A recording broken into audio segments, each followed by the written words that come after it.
ಲಕ್ಷ್ಮೀ ಪೂಜೆ ವಿಧಿವಿಧಾನ ಕಥೆಗಳು.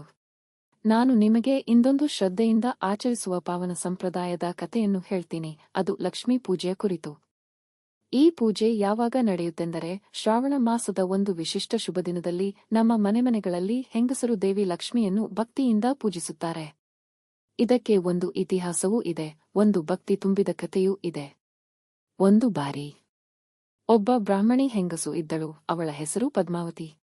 ಅವಳು ತನ್ನ ಪತಿಯ ಸೇವೆಯಲ್ಲಿ ಸದಾ ತೊಡಗಿರುತ್ತಿದ್ದು ಬಡವರಿಗೂ ರೋಗಿಗಳಿಗೂ ಅಗತ್ಯವಿರುವವರಿಗೂ ಸಹಾಯ ಮಾಡುತ್ತಿದ್ದಳು.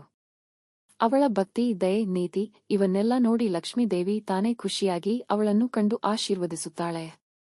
ಪದ್ಮಾವತಿ ಅಂದಳು, ಲಕ್ಷ್ಮೀ, ನೀನು ಶ್ರಾವಣ ಮಾಸದ ಈ ದಿನ ನನ್ನ ಪೂಜೆಯನ್ನು ಮಾಡು, ಅದರಿಂದ ನಿನಗೆ ಮೋಕ್ಷ ಸಿಗುತ್ತದೆ. ಇದನ್ನೇ ಇನ್ನೂ ಒಂದು ರೀತಿಯಲ್ಲಿ ಕೇಳೋಣ. ಚಾರುಮತಿ ಅನ್ನೋ ಮತ್ತೊಬ್ಬ ಒಳ್ಳೆಯ ಹೆಂಗಸು, ಸತೀಸಾಧ್ವಿ, ತನ್ನ ಗಂಡ ಹಾಗೂ ಮಾವ ಅತ್ತೆಗಳ ಸೇವೆಯಲ್ಲಿ ತೊಡಗಿರುತ್ತಿದ್ದಳು.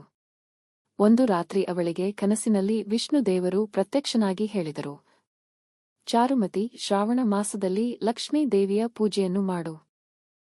ಇದರಿಂದ ನಿನ್ನ ಬದುಕಿನಲ್ಲಿ ಐಶ್ವರ್ಯವೂ ಬರುತ್ತದೆ, ದೇವಿಯ ಅನುಗ್ರಹವೂ ಸಿಗುತ್ತದೆ. ಹೀಗೆ ಶುರುವಾಗುತ್ತೆ ಲಕ್ಷ್ಮೀ ಪೂಜೆಯ ಆಚರಣೆ. ಪೂಜೆಯ ದಿನ ಬೆಳಿಗ್ಗೆ ಶುದ್ಧವಾಗಿಸಿ ಮನೆಯನ್ನು ಒಮ್ಮೆ ಅಲಂಕಾರಿಕವಾಗಿ ಅಲಂಕರಿಸುತ್ತಾರೆ. ಬಾಗಿಲು ಮುಂದೆ ಬೊಮ್ಮೆಯ ಹೂವಿನ ರಂಗೋಲಿ ಎಳೆದು ಒಂದು ಮರದ ತಟ್ಟೆ ಅಥವಾ ಸ್ಟ್ಯಾಂಡ್ ಇಡಲಾಗುತ್ತದೆ.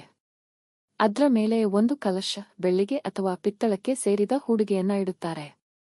ಆ ಕಲಶದಲ್ಲಿ ಮಾವಿನ ಎಲೆಗಳು, ಹೂಗಳು, ಅರಿಶಿನ, ಬಾಳೆಹಣ್ಣು, ಅಕ್ಕಿ, ವೆಳ್ವೆಲು, ನಾಣ್ಯಗಳು ಇಡುತ್ತಾರೆ.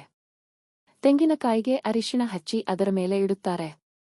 ಕೆಲವೊಮ್ಮೆ ದೇವಿಯ ಮುಖವನ್ನು ತೆಂಗಿನಕಾಯಿಯ ಮೇಲೆ ಬಿಡುತ್ತಾರೆ ಅಥವಾ ಬೆಳ್ಳಿಯ ಮುಖವನ್ನು ಇಡಬಹುದು. ಹೆಂಗಸರು ದೇವಿಯನ್ನು ಬರಮಾಡಿಕೊಳ್ಳುವ ಹಾಡು ಹಾಡುತ್ತಾ ಕಲಶವನ್ನು ಒಳಗೆ ಪೂಜಾ ಕೋಣೆಗೆ ತರುತ್ತಾರೆ. ದೀಪ ಹಚ್ಚಿ ಆರತಿ ಮಾಡುತ್ತಾರೆ. ಲಕ್ಷ್ಮೀ ದೇವಿಯ ಶ್ಲೋಕಗಳು, ಹಾಡುಗಳು ಹಾಡಲಾಗುತ್ತವೆ. ಪೂಜೆಯ ನಂತರ ಕಲಶಕ್ಕೆ ಕಟ್ಟಿದ ಅರಿಶಿಣದ ಹಳದಿ ದಾರವನ್ನು ಬಿಚ್ಚಿ ಪ್ರತಿಯೊಬ್ಬ ಹೆಂಗಸು ಹಾಗೂ ಹುಡುಗಿಯ ಕೈಗೆ ಬಲಭಾಗದಲ್ಲಿ ಕಟ್ಟಲಾಗುತ್ತದೆ. ಇದು ದೇವಿಯ ಆಶೀರ್ವಾದ ಹಾಗೂ ರಕ್ಷಣೆಯ ಸಂಕೇತ. ತಮಿಳುನಾಡಿನಲ್ಲಿ ಈ ದಿನ 4 ವಿಧದ ಕೊಲುಕಟ್ಟೈ, ಪಾಯಸ ಹಾಗೂ ವಡೆ ಮಾಡಲಾಗುತ್ತದೆ ನೈವೇದ್ಯಕ್ಕಾಗಿ. ಮತ್ತದಿನ ಪುನಃ ಲಕ್ಷ್ಮೀ ಪೂಜೆ ಮಾಡಲಾಗುತ್ತದೆ. ಅಂದು ಪೂಜೆಯಲ್ಲಿ ಭಾಗವಹಿಸಿದ ಎಲ್ಲರಿಗೂ ಅನ್ನ, ಬೇಳೆ, ಹಣ್ಣು ಮತ್ತು ವೆಳ್ವೆಲು ನೀಡಲಾಗುತ್ತದೆ. ಪೂಜೆಯ ಕೊನೆಯಾಗಿ ದೇವಿಯ ಮುಖವನ್ನು ಪಶ್ಚಿಮ ದಿಕ್ಕಿಗೆ ತಿರುಗಿಸುತ್ತಾರೆ. ಆ ಕಲಶವನ್ನು ಒಂದು ಅಕ್ಕಿಯ ಡಬ್ಬಿಯೊಳಗೆ ಇಡುತ್ತಾರೆ. ಅಂದರೆ ದೇವಿಯನ್ನು ಮನೆಯೊಳಗೆ ಸುರಕ್ಷಿತವಾಗಿ ಇಟ್ಟುಕೊಳ್ಳುವ ಸಂಕೇತ. ಈ ಪೂಜೆಗೆ ಅರ್ಥವಿರುವ ತುಂಬಾ ಆಧ್ಯಾತ್ಮಿಕ ತಳಹದಿಯ ಸಿಂಬಲಿಸಮ್ ಕೂಡ ಇದೆ.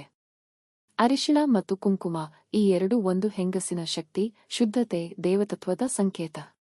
ಅರಿಶಿಣವನ್ನು ಹಚ್ಚುವುದರಿಂದ ಅವಳ ಒಳಗಿನ ಪ್ರಕಾಶ ಹೆಚ್ಚಾಗುತ್ತದೆ ಅಂತ ನಂಬಿಕೆಯಿದೆ. ದೇವಿಯು ಹೆಂಗಸಿನಲ್ಲಿ ಒಮ್ಮೆಯೊಮ್ಮೆ ಕ್ಷಣಿಕವಾಗಿ ಅಲಿಂಗಿಸುತ್ತಾಳೆ ಅಂತ ಮಾತಿದೆ. ಅದೇ ಕಾರಣ ಹೆಣ್ಣುಮಕ್ಕಳು ಈ ಪೂಜೆಯಲ್ಲಿ ಭಕ್ತಿಯಿಂದ ಭಾಗವಹಿಸುತ್ತಾರೆ. ಹೀಗೆ ಈ ಲಕ್ಷ್ಮೀ ಪೂಜೆಯ ಹಿಂದೆ ಒಂದು ಭಕ್ತಿಯ